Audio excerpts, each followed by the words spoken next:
రాబోయే లోక్సభ ఎన్నికల్లో కాంగ్రెస్ అగ్రనేత రాహుల్ గాంధీ కేరళలోని వాయనాడ్ నుంచి పోటీ చేస్తున్నారు.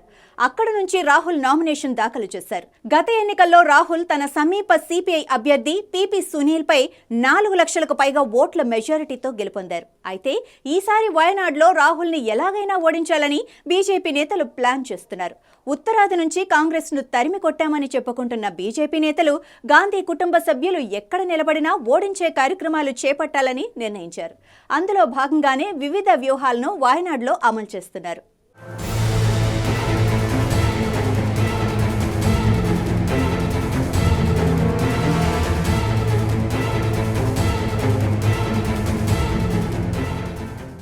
వయనాడ్లో ఈసారి సిపిఐ నేత అన్నీ రాజా, బీజేపీ రాష్ట్ర అధ్యక్షుడు కె సురేంద్రన్తో రాహుల్ తలపడుతున్నారు.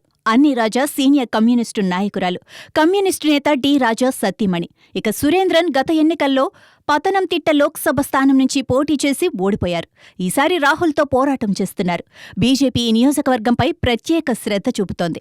కేరళలోని మొత్తం 20 లోక్సభ స్థానాలకు ఏప్రిల్ 26న పోలింగ్ జరగనుంది.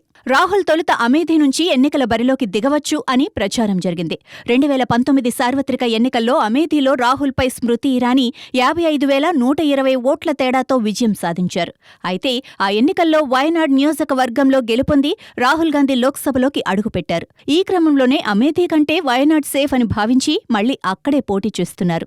2014 ఎన్నికల్లో రాహుల్ గాంధీ చేతిలో స్మృతి ఇరానీ ఓడిపోయారు. అయితే ఆమె ఆ తర్వాత 5 ఏళ్లలో తన పాపులారిటీని పెంచుకున్నారు. 2019 ఎన్నికల్లో రాహుల్ గాంధీని ఓడించి చారిత్రాత్మక విజయంతో కాంగ్రెస్కు షాక్ ఇచ్చారు. ఇప్పుడు బీజేపీ హైకమాండ్ స్మృతి ఇరానీని వాయనాడ్ పంపుతోంది. అక్కడ స్మృతి ప్రత్యేక ప్రచారం చేపట్టనున్నారు.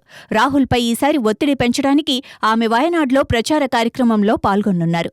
ఇండియా కూటమిలో ఉన్న సిపిఐ నియోజకవర్గంలో మాత్రం కాంగ్రెస్కి వ్యతిరేకంగా పనిచేస్తుంది.